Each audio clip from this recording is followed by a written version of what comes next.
नमस्कार दोस्तों, मैं सौरभ एडुगाता में आप सबका स्वागत करता हूं। और आज का वीडियो क्लास 10th के बच्चों के लिए रहने वाला है, जहां पर हम लोग ये डिस्कस करेंगे कि क्लास 10th के बच्चे जब आप बोर्ड एग्जाम्स के लिए अपियर होने वाले हैं ना, हर एक स्टूडेंट अपने दिमाग में एक ड्रीम स्कोर लेके चल रहा होता है कि इस एग्जाम में, इस पर्टिकुलर बोर्ड एग्जाम में मुझे इतना स्कोर करना है, मुझे 88% स्कोर करना है, मुझे 89 करना है, मुझे 90 करना है, मुझे 92 करना है, मुझे 95 करना है, मुझे 97 करना है। कुछ बच्चों का तो 99 परसेंटाइल स्कोर करने का भी ड्रीम होता है। बट ये जो बच्चे, मैक्सिमम बच्चे जो ड्रीम कर रहे होते हैं कि मुझे 90% या 90% से ज़्यादा स्कोर करना है, उसमें से कुछ कम ही बच्चे उस टारगेट को सक्सेसफुली अचीव कर पाते हैं।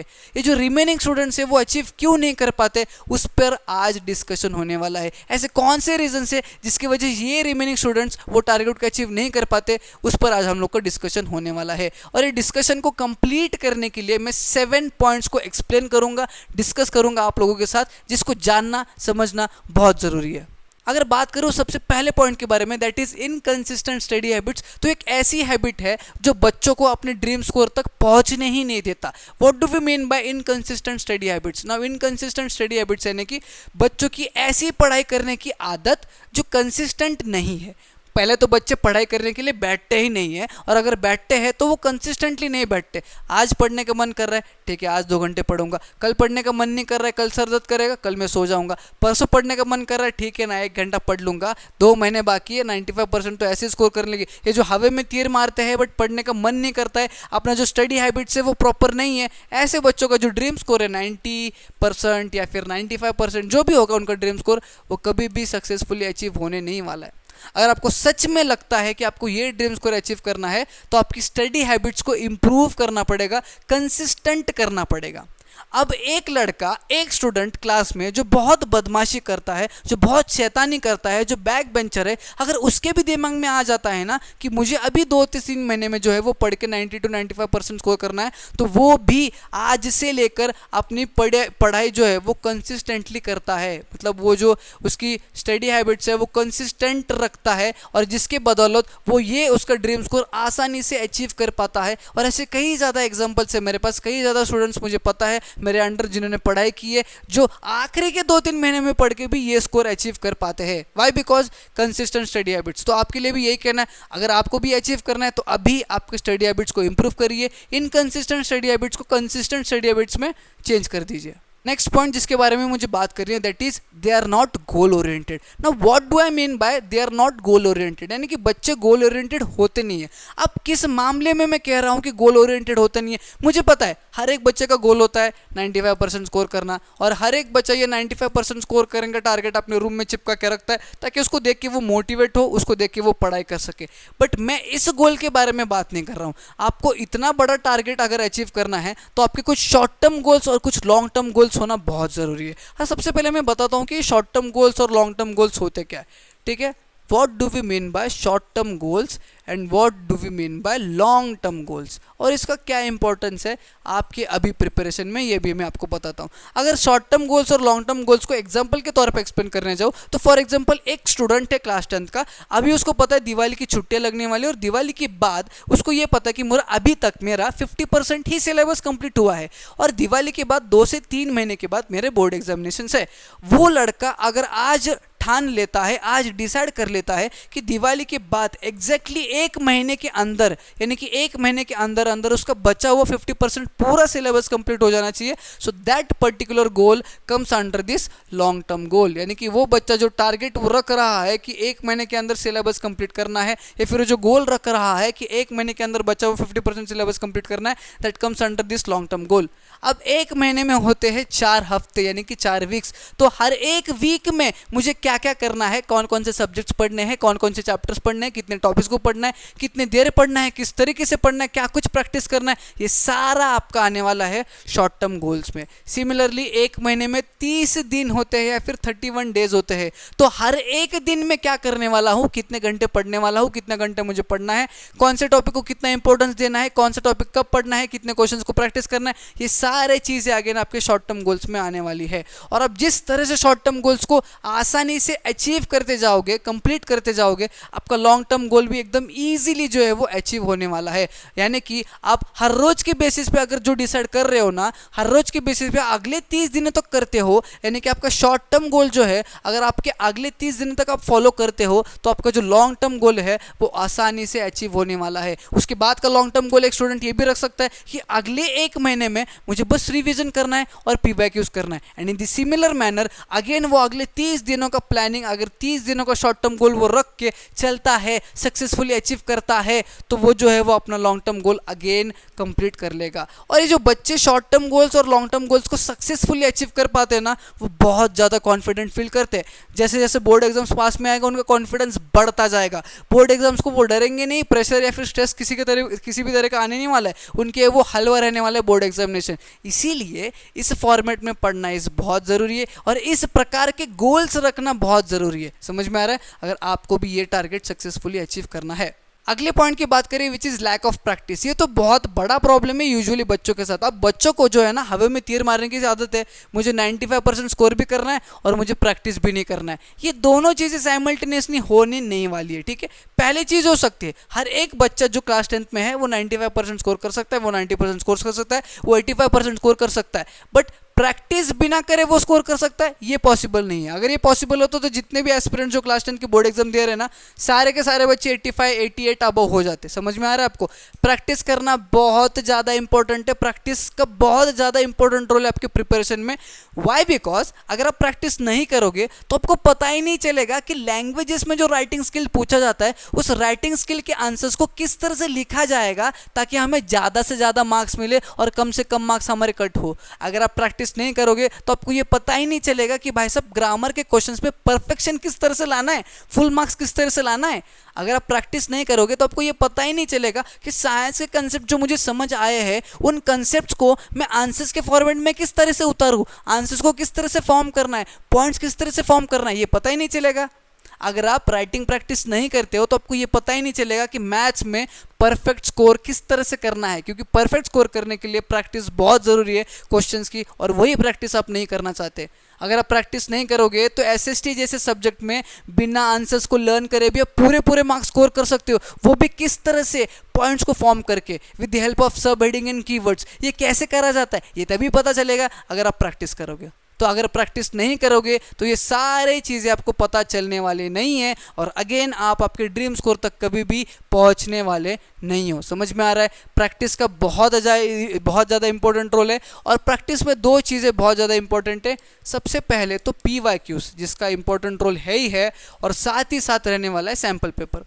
कैसे इंपॉर्टेंट है ये दोनों चीज़ें शॉर्ट में मैं आपको बताता हूँ। सबसे पहले अगर मैं पीवाईक्यूज की बात करूँ तो PYQs our previous year questions, यानी कि प्रीवियसली पेपर में पूछे जाने वाले जो क्वेश्चंस है उनको सॉल्व करना, उनको अटेम्प्ट करना, उनको प्रैक्टिस करना बहुत ज़्यादा ज़रूरी है। वाई? बिकॉज उनको जब आप सॉल्व करोगे आपको अंदाज़ा आएगा कि क्वेश्चंस का फॉर्मेट क्या होता है, किस तरह से क्वेश्चंस पूछे जाते हैं, क्वेश्चंस की डिफिकल्टी लेवल क्या होता है, किस तरह से मुझे अटेम्प्ट करना है। हर एक चैप्टर में बेसिकली क्वेश्चन किस टॉपिक से पूछा जाता है, किस तरह से पूछा जाता है और उन क्वेश्चन को किस तरह से अटेम्प्ट करना है, ये सारे के सारे चीज़ें आपको तभी पता चलेगी जब आप पीवाईक्यूज को प्रैक्टिस करते हो।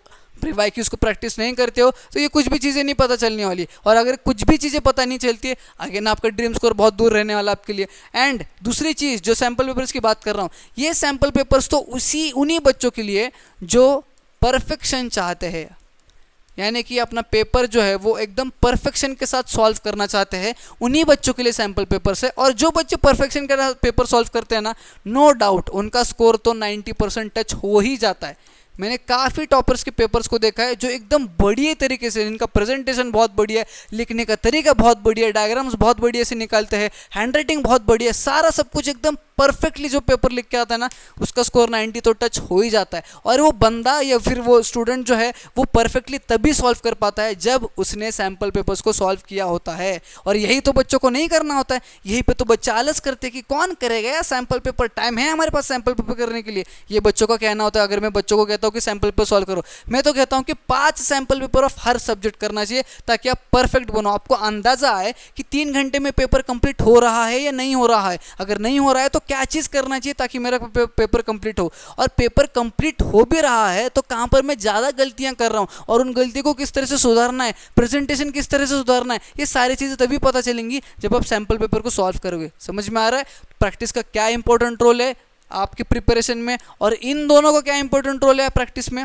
Is that clear for you? अब देखो क्या होता है ना कि अगले 2-3 महीने में आप बहुत बढ़िया तरीके से पढ़ोगे, अपना सिलेबस बहुत बढ़िया तरीके से कंप्लीट कर लोगे, नो डाउट, मेरा गारंटी आप पे, आप कंप्लीट कर लोगे। उसके बाद जब आप पेपर अटेम्प्ट करने जाओगे बोर्ड एग्जाम का, क्वेश्चन पेपर हाथ में आएगा, क्वेश्चन पेपर हाथ में आने के बाद जब आप क्वेश्चन पढ़ोगे तो एक ना एक क्वेश्चन ऐसा जरूर आने वाला है जिसको पढ़ने के बाद लगेगा यार भाई साहब इसका क्वेश्चन, ये जो क्वेश्चन है इसका आंसर मैंने कहीं पर पढ़ा हुआ लग रहा है बट अभी एग्जैक्टली मुझे याद नहीं आ रहा है, ये क्वेश्चन का जो आंसर है, इसका जो कंसेप्ट है ये कहीं पर देखा हुआ सा लग रहा है बट एग्जैक्टली मुझे याद नहीं आ रहा है क्या दिया था उस कंसेप्ट में। ये ऐसा जरूर होने वाला है, और ये ऐसा एक नहीं मल्टीपल क्वेश्चंस में हो सकता है आपके साथ, और ऐसा एक नहीं मल्टीपल स्टूडेंट्स के साथ हो सकता है ये प्रॉब्लम। और ये प्रॉब्लम तभी होती है जब बच्चे रिवीजन को अवॉइड करते हैं, जब बच्चे रिवीजन को अवॉइड कर देते हैं।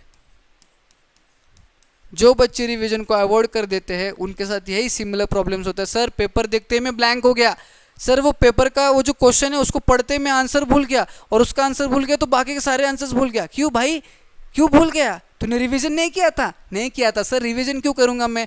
जब तक बच्चे रिवीजन नहीं करेंगे सिमिलर प्रॉब्लम्स उनके साथ होती रहेगी। एक चीज़ मान के चलिएगा, अपना सिलेबस पूरा कंप्लीटली परफेक्टली कंप्लीट करना इज़ नॉट इक्वल टू आपका परफेक्टली पेपर अटेम्प्ट करना। यानी कि कितना भी अच्छे से आप सिलेबस को कंप्लीट कर रहे हो, जिसका ये मतलब नहीं होता कि आपका पेपर अच्छे से ही जाने वाला है। जब तक आप रिवीजन इस चीज़ को नहीं करते तब तक आपका पेपर जो है वो परफेक्टली अटेम्प्ट होने नहीं वाला है। और जब तक पेपर परफेक्टली अटेम्प्ट नहीं होता है ना, वो 90% तक तो आप टच हो भी नहीं सकते, उस 90% के मार्क तक आप पहुंच भी नहीं सकते। समझ में आ रहा है आपको? तो रिवीजन आपका साइमल्टेनियसली होना जरूरी है। जिस फ्लो में आप सिलेबस को कंप्लीट कर रहे हो उस फ्लो में आपका रिवीजन भी होना बहुत जरूरी है। रिवीजन किस तरह से करना है ये बहुत वास्ट टॉपिक है, इस पे वीडियो में आगे लाने वाला हूँ, बट एक टिप मैं जरूर देने वाला हूँ कि रिगरसली रिवीजन होना चाहिए हर एक टॉपिक का। और हर एक टॉपिक का रिवीजन जो है, यानी कि जो रिवीजन आप कर रहे हो वो डेली बेसिस पे आपको करना है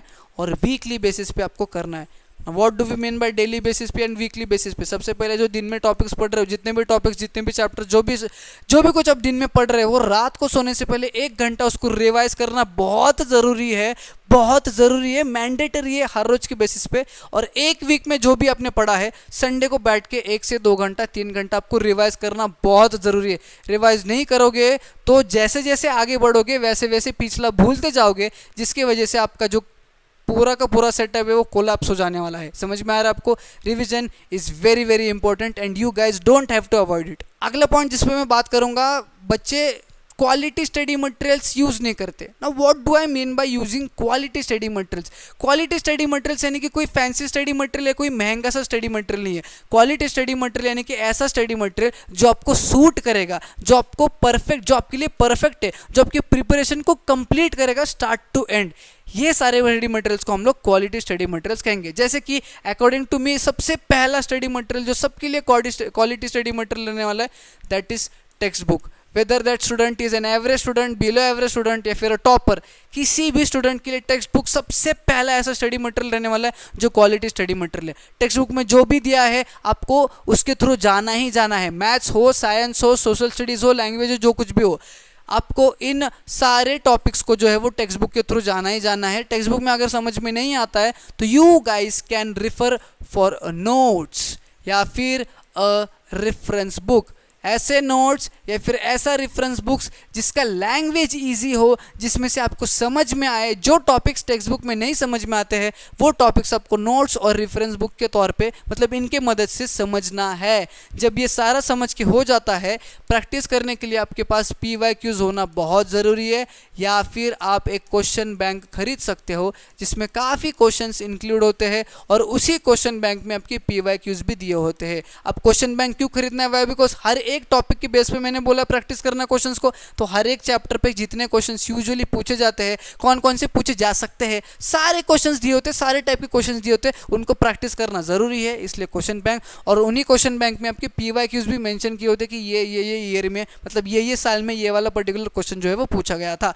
ये सब कुछ करने के बाद लास्ट में इवेल्युएट करने के लिए आपका जो ये जो है ना प्रिपरेशन है, इसको कंप्लीट करने के लिए सैम्पल पेपर तो चाहिए ही चाहिए। मैंने आपको बताया अभी सैम्पल पेपर क्यों इंपॉर्टेंट है, और सैम्पल पेपर सॉल्व करोगे तो आपको पता है परफेक्शन आपका आने वाला है। टेक्स्ट बुक रहना बहुत ज़रूरी है, टेक्स्ट बुक को रेफर करना बहुत ज़रूरी है। उसके बाद आप नोट्स या फिर किसी भी प्रकार का रेफरेंस बुक, उसके बाद प्रैक्टिस करने के लिए PYQs और क्वेश्चन बैंक, और लास्ट में इवेल्युएट करने के लिए सैम्पल पेपर्स।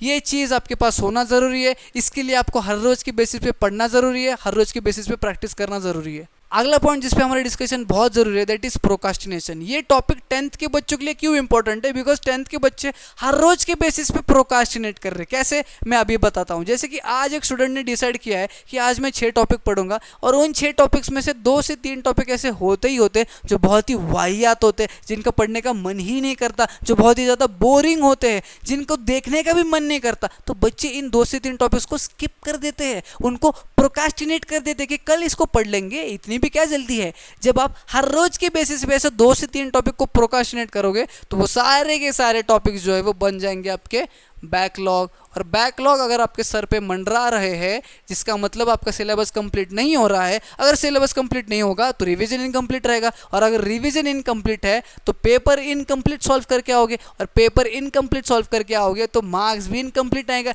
यानी कि आपका बेस्ट स्कोर जो आपने सोचा था उसके आप आसपास भी घूमने नहीं वाले। इसीलिए अभी प्रोकास्टिनेशन बंद कीजिए। बंद करने का 2 ही स्टेप्स है।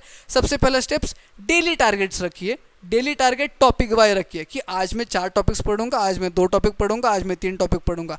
जो भी टारगेट रख रहे हो, उन टारगेट्स में सबसे वाहियात टॉपिक, सबसे बोरिंग टॉपिक, सबसे बुरा टॉपिक, जिसको पढ़ने का मन ही नहीं करता, ऐसा जो टॉपिक होता है ना, उसी को सबसे पहले करिएगा कंप्लीट। उसी को सबसे पहले जब आप कंप्लीट करोगे तो बाकी की सारी चीज़ें ऑटोमेटिकली जल्दी होने वाली है, और जिसके मदद से आप एक भी टॉपिक को प्रोकास्टिनेट नहीं करोगे, और आपका एक भी चैप्टर एज अ बैकलॉग रहने नहीं वाला है। Is that clear for you?